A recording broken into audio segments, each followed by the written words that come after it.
Assalamualaikum warahmatullahi wabarakatuh. Alhamdulillahirabbil alamin. Wassalatu wassalamu ala asrofil anbiya'i wal mursalin wa ala alihi wa ashabihi wa man tabi'a bi ihsan ila yaumiddin. Rabbi shrah li sadri wa yassir li amri wa hlul 'uqdatam min lisani yafqahu qawli. Sadaqallahu al-azim wa ballagha rasulul karim wa nahnu ala dzalika minasyahidin was-syakirin. Sidang salat tarawih dan salat Isya yang dirahmati Allah Subhanahu wa taala. Kata yang paling indah kita ucapkan pada malam yang ke-12 kalau tidak salah ini adalah ucapan puji syukur kehadirat Allah Subhanahu wa taala. Kenapa demikian? Karena mungkin ada di antara kita, apakah saudara, anak, atau yang paling dia cintai tidak lagi bersama dengan kita pada Ramadan ini, atau mungkin dia sakit sehingga dia tidak ada di masjid ini atau tidak bersama kita untuk melaksanakan puasa dan salat. Satu kesyukuran bagi kita semuanya karena Allah Subhanahu wa taala memberikan kesempatan dan kesehatan kita semuanya dalam masjid ini untuk sama-sama salat Isya dan salat tarawih berjamaah. Dan ini pahalanya sangat luar biasa. Ya, sab'ina wa isrina darajah. Ada yang mengatakan 25, ada yang mengatakan 27 derajat. Begitu pentingnya namanya salat berjamaah. Salawat dan salam senantiasa tertuju kepada baginda Rasulullah sallallahu alaihi wasallam yang telah menghabiskan tenaganya, energinya, mengorbankan keluarganya, sahabatnya, mengorbankan dirinya dan harta bendanya demi agama yang kita sama-sama anti. Karena itu mari kita kirimkan salawat kepada beliau. Mudah-mudahan insya Allah kita mendapatkan syafaatnya pada hari kiamat nanti.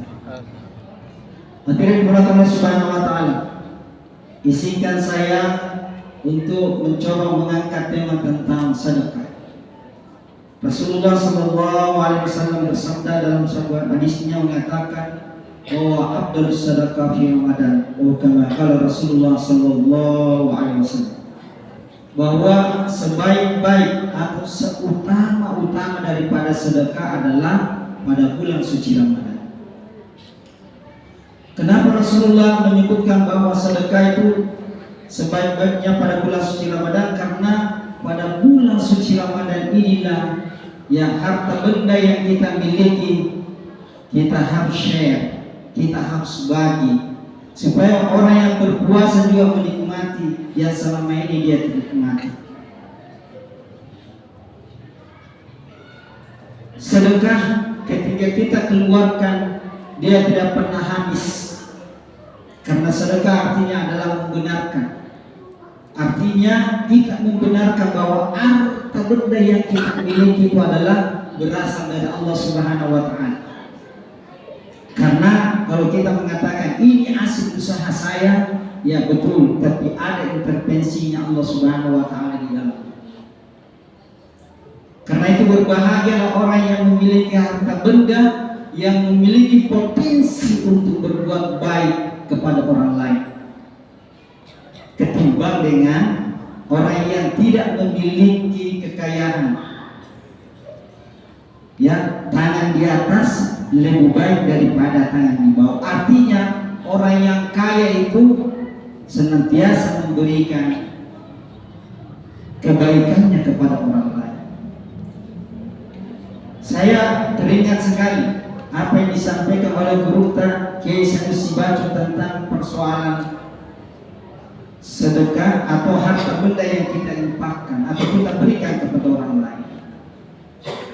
Beliau kemukakan bahwa harta benda kita itu hanya dua sebenarnya. Yang pertama menurut beliau adalah yang kita sudah makan. Maka memang yang enak-enak. Karena kalau tua mungkin nanti ada di pantangannya. Nah, pada masa remaja kita juga mau makan tapi tidak ada uang. Saya waktu mahasiswa mau makan enak-enak tidak ada kasih uang.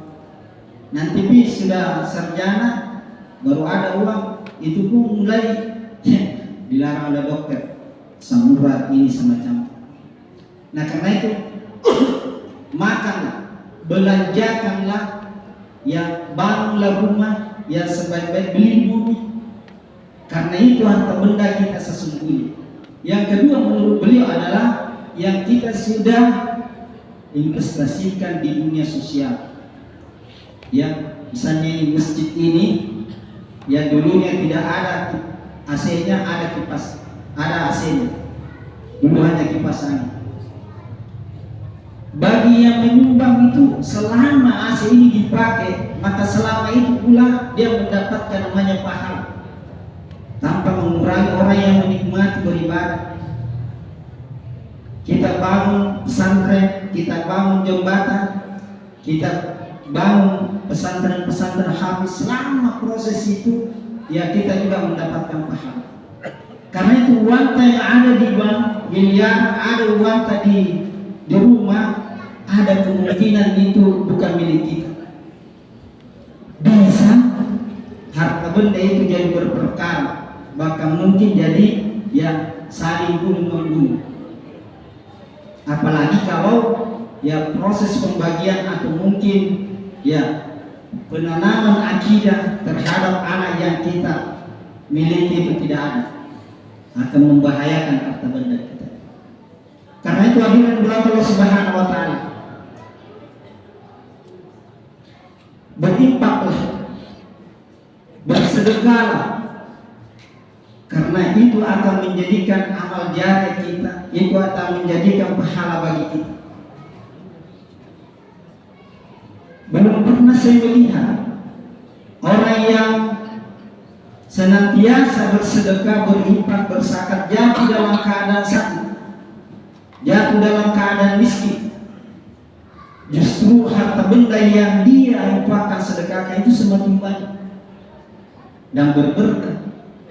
Yang paling banyak yang saya lihat adalah orang yang kikir gelap, bahil muhakkak, ya diminta sedekahnya, dia bilang, untuk apa saya kasih? Ini hasil pikiran saya, hasil tenaga saya. Dia tidak mau berbagi. Dia pikir selalu harta bendanya. Akhirnya dia sakit. Dan ya bisa-bisa dia stroke. Sesudah dia stroke ya bisa-bisa di-stroke. Artinya ya digali dan dimasukkan dalam kuburan. Karena itu orang yang senantiasa bersedekah itu banyak temannya. Orang yang baik murakab pasti lebih lagi ke kirinya itu. Kenapa? Karena kita tidak pernah membagi harta benda kita kepada orang lain.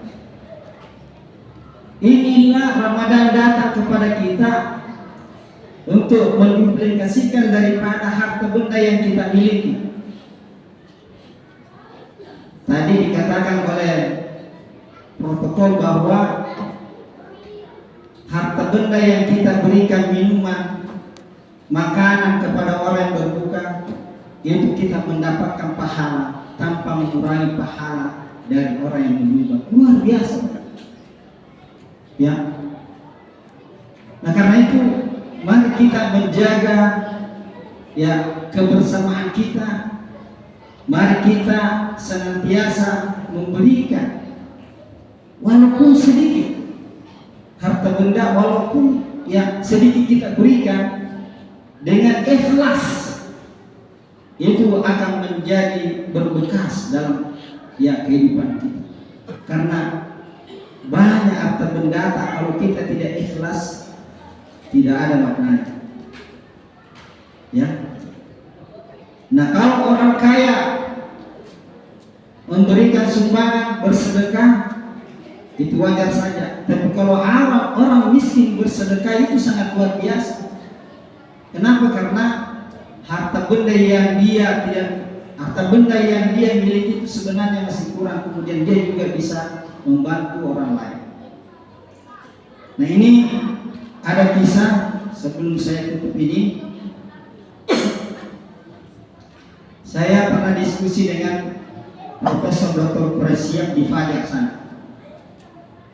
dia menyampaikan dan memberikan informasi kepada kita bahwa ada temannya yang menurut pandangan beliau paling kaya di Jakarta.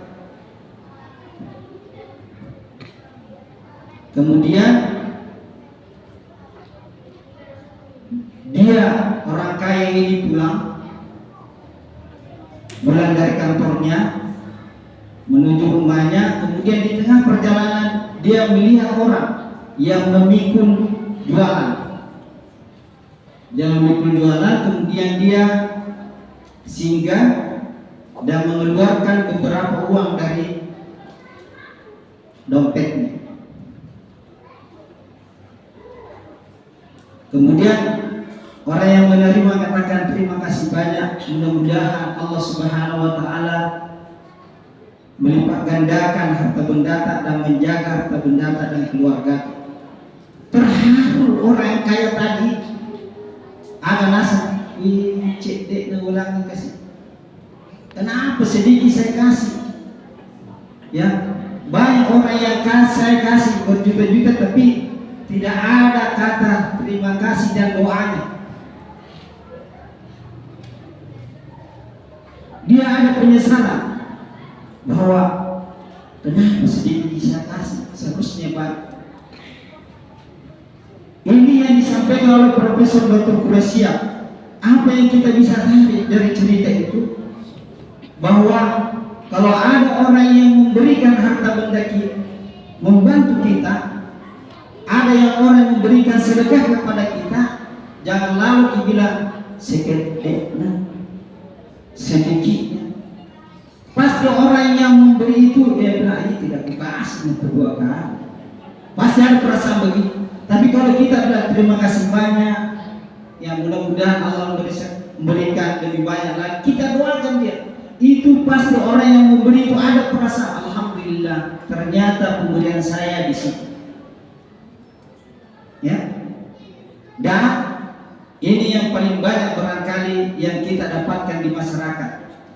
Kalau ada orang yang memberikan sedekah, infak dan zakat dan semacamnya, kadang tidak berterima kasih, kadang ya bahkan lebih banyak cercaan, mungkin inaan kepada orang yang memberi, ya, dan mungkin ada yang mengatakan uang dari mana nak kasih ke ini, bukan uang korupsi. Ini masyarakat kita seharusnya menurut pandangan saya, ketika kita atau siapa saja yang memberikan bantuan kepada kita, kita ucapkan thank you very much, sese syukran laka, matur nuwun, ya terima kasih. Terima kasih, karena itu adalah tanda bahwa kita bersyukur. Ya, dalam sebuah hadis dikatakan bahwa man la yaskurun nas la yaskurullah. Siapa yang tidak bersyukur kepada manusia, dia tidak akan bersyukur kepada Allah. Artinya apa?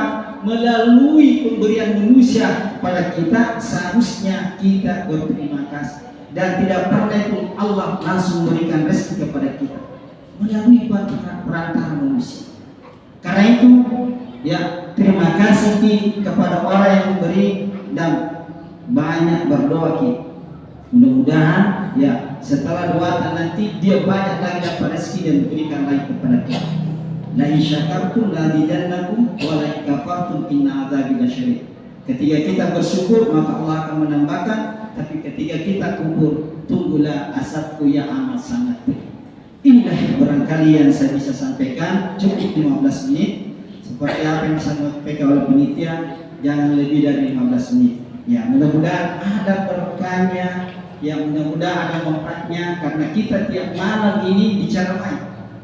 Ya, mudah-mudahan ada tersimpan di otak kita ini, kemudian kita aplikasikan dalam kehidupan, kemudian kita juga sampaikan kepada orang lain. Ya, inilah barangkali yang saya bisa sampaikan. Mari kita sama-sama menutup dengan membaca doa kafaratul majelis. Subhanallah wa bihamdihi, asyhadu an la ilaha illa anta, astaghfiruka wa atubu ilaik. Assalamualaikum warahmatullahi wabarakatuh. Waalaikumsalam warahmatullahi wabarakatuh.